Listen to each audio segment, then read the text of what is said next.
we're back on the road this April with our live show, Cocaine Cowboys.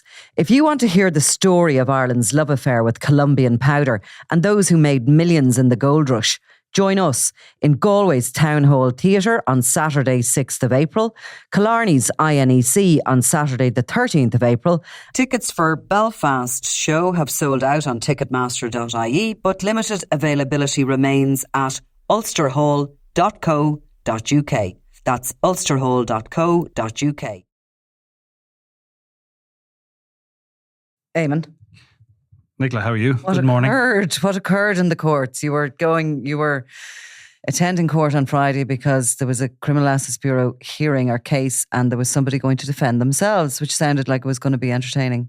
Yeah, it's unusual. Well, it's not unusual in the sense that lots of people try, but they rarely get to the full hearing. They usually end up conceding or settling at some point rather than face the trauma going through it. But Yan Yan Fan seemed to be quite eager to have her case heard throughout, as the list was going through every month, she'd turn up without fail. And she'd ask the judge, when am I going to get to put my side of the story? And he'd explain again, look, you got to put in your affidavits. This isn't like the district court or a circuit court where you stand up and you give oral evidence. All your evidence is given through sworn affidavits. So she did all that. I think she ended up doing 6 sworn affidavits. So she got the hang of that as well. Mm-hmm. And she turned up on the day and faced off against counsel for CAB, I think it was Jim Benson. Right. So she was taking on, top professional. And she gave it loads. I mean, so how does it work? Like when somebody does that, defends themselves essentially in the case? Again, you're not cross-examining witnesses. I mean, basically what you're doing is, counsel for CAB start off and they kind of outline their case to the judge and they say, we got 47 different affidavits. The main thrust of our case in this one is that, the woman is, at hand, and there was another man, a co-respondent, that they were linked to a major cannabis growing operation, and that she had a role in it, which was managing properties and laundering the money from the proceeds. So this is what they're kind of putting forward. They're saying these are all in the affidavits, and that was the main thrust of it. And then to back up, the main thrust of it, then they're saying, when we raided this house, we found in her apartment 88 items of designer goods. Where was her apartment? Well, there was a number of properties, but she's currently living in inner city Dublin, like actually quite close to the CCJ, the Courts of Criminal Justice. But she'd also lived in North Lots, I think, as well. And there was another apartment, Customs Hall, which was the subject of the raid at the time, which was in March 21. And it was that raid which pretty much, a lot of that, nearly from that, all the evidence in the case by CAB is what it came against her. So this is the way they kind of go through all the affidavits, and they say, like she didn't have a normal job. She didn't have a job that would explain, why she had 12 different bank accounts that she controlled in various people's names, including 2 each from each of her parents. Her own one, I think, one in the name of another relative, and I think another former roommate or somebody. So she had all these various bank accounts, which they said 1.7 million went through over the course of their... Well, it's wow and not wow in that it's between 2005 and 2020. Okay. So it's over 15 years. Yeah. So, but, there was a lot of kind of €3,000 and €5,000 cash lodgements at ATMs, like in Dublin city centre. Were each of those part of those 88 items of assets that they were referring to, or were the assets they were referring to actual designer goods? Oh, no, there were designer goods now. There were various bits and bobs. There was a Hermes purse was mentioned. There was a Birkin bag, which apparently are very exclusive and they only sell to worthy customers, in case you're ever looking for one, Nicola. How much? I have no idea, but I'm sure if they're going that much. I have a big birthday coming up, actually. There was Jimmy Choo shoes. There was another Maker shoes, which I wasn't familiar with and couldn't spell. Sounds right, actually, yeah. She had her own BT Platinum card. She actually works there now, believe it or not, as a sales assistant. I have none of those things. What have I done wrong? We should have been consultants of some kind, where we can charge people 50 grand a week for saying, yes, there might be someone who wants to kill you. Yeah, we could do that, it's sort of part of our retirement plan. But anyway, we digress.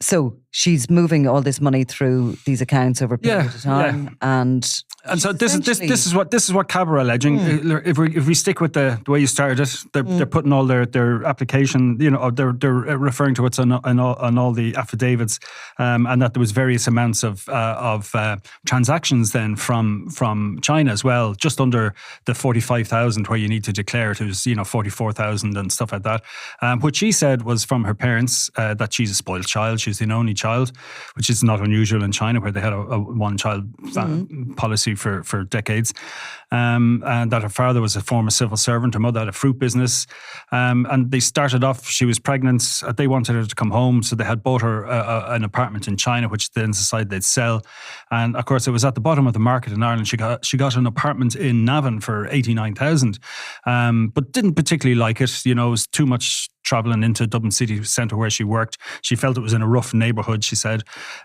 They bought another one then across the river, also in Navan as well, slightly more upmarket, obviously. I can't remember the exact price off the top of my head, but it was in the region of, 220-something thousand. And then the apartment in North Lots, I think, was bought. And that was bought for 145,000 and then sold for 229,000, which is now resting in the bank account of a solicitor. And that is one of the targets of CAB. They want to seize this 229,000 as well as the 88 items of luxury goods. There was a fair bit of cash found in her apartment, which she says most of it wasn't hers. It belonged to this guy, Jen Wang. Well, it's Wang anyway. I'm not sure if I got the first part of his name right. But Guan Yin Wang is his name. Now, he's actually, we know, this is again mentioned at the start, we're still on the CAB side here, right? So they said, look, this guy is incarcerated. He's serving time in prison in Ireland. He was linked to various... grow houses that were discovered around the country. There was one of them in Henrietta Place in Dublin in 2012. I know there was one near Bandon in Cork. There was one in Mayo.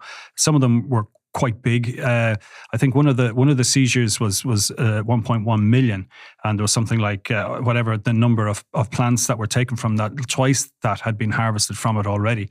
So even though they caught £1 million worth, it was suggesting that another 2 million had already. These in rental properties, or had they purchased? Yeah, no, these apparently were rental properties, and this is what CAB's argument was that this was her job to get these apartments, and she would have been collated according to their evidence from the guards. She would have been collated near these properties, or in some cases was actually her name was on the lease and would have had access to them at the time, and would have been, she would have been tightly linked to some of these properties. And then there was a third man as well, who is gone from the jurisdiction, who was involved in various crimes as well, including one in which a person was held against their will until money was paid over. I think it was quite a large sum, like €59,000. And again, they also mentioned that there was suspicions about her own lending of money to people as well. And this is all the kind of the case before lunch on the Friday about her lending money.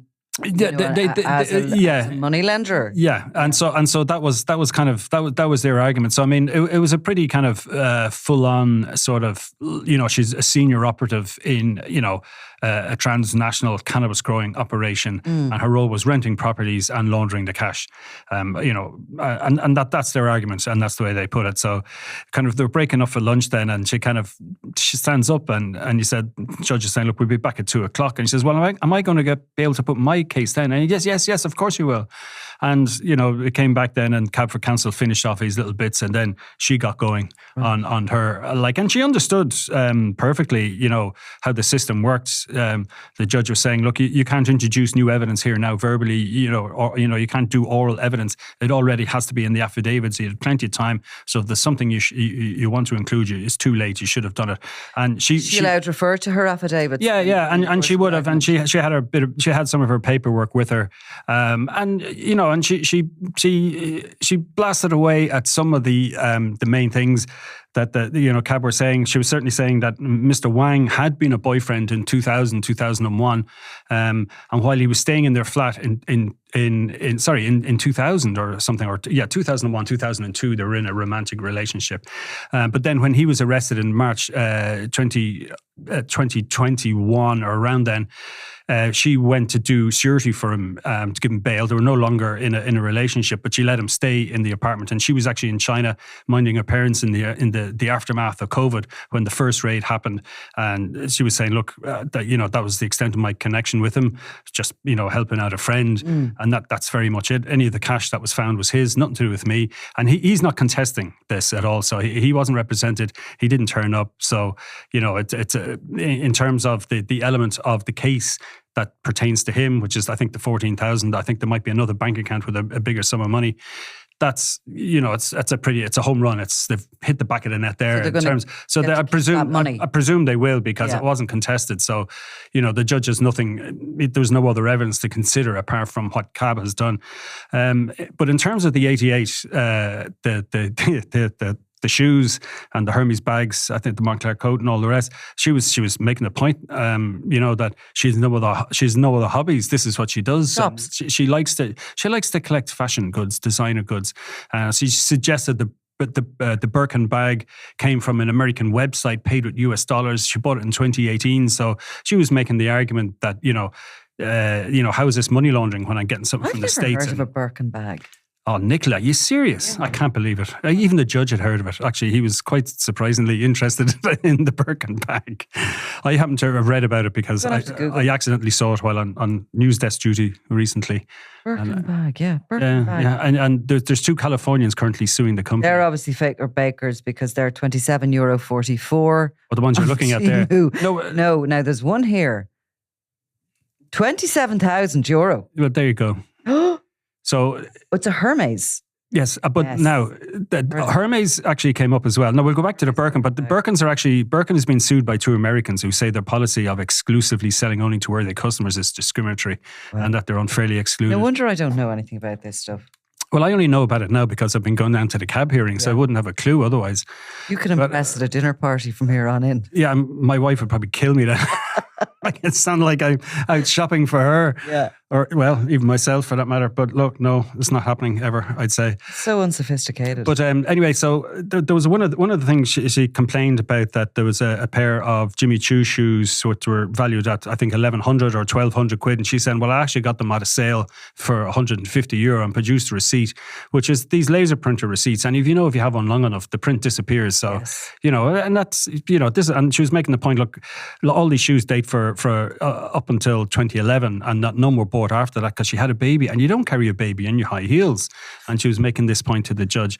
Amusing moments. It depends on what you call amusing. But no, I know. Look, it's serious enough. I mean, there was... She wasn't trying to be funny. No, she wasn't trying to be funny. But I mean, she did, she appreciated the judge taking time. And there was a little bit of, I share your pain with, how hard it is to get a Birkin bag, whatever that exchange was about, kind of. But so, I mean, look, her point of view, her point anyway was that, these are all legitimately acquired. She didn't do anything else, despite the fact that her declared income was 30 grand a year. Right.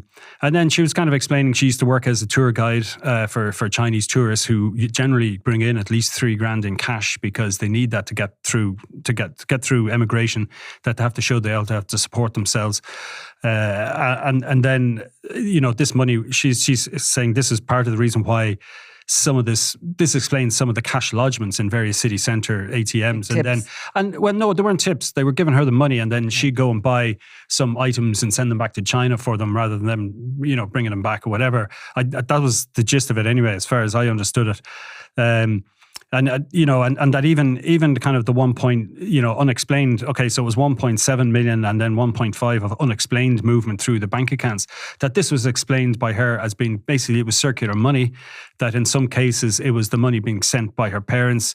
A sale would fall through and she'd send it back, and then they'd send it back again, and they'd buy the first apartment for 89,000, and that was sold, and money would be sent back, and then it'd be sent back again for the next apartment, and when that was sold, it would be sent back again. And then there was a 1-bed apartment in China that was sold, and then there was a 2-bed apartment in China that was sold. So, and these were coming over in kind of under the 45,000 number, so that wouldn't have to be go through all the extra paperwork, which sounds fair enough, I guess. I guess it's what you would do if you're legitimately sending money to your spoiled daughter. She mentions that she was spoiled by her parents and all the rest.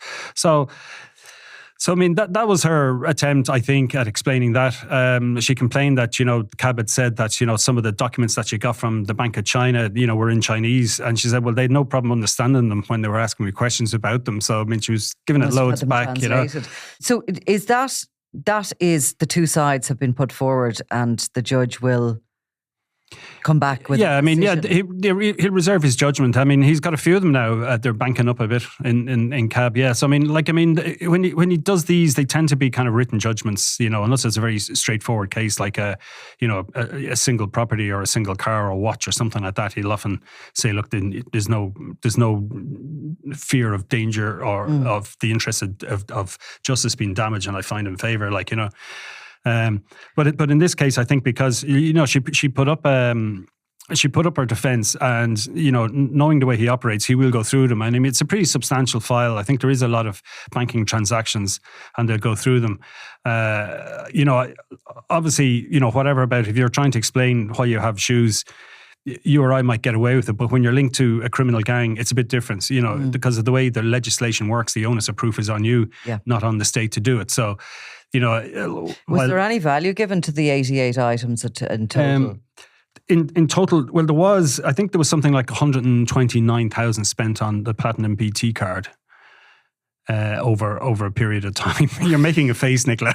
Over the same amount of time? No, over a 10-year period. So, okay. I mean, that's 12 grand a year on designer goods. It's a lot of money. And you're earning 30 grand a year. So it's like more than half. Well, not more than half. But so that was spent, so that's outside, or, have they valued these 88 items together, these Jimmy shoes, in total, bag? no, but that would have been included with that. Right. I mean, I think that's evidence of the spend, maybe, is it? Yeah. And some of these items would be linked directly to that card.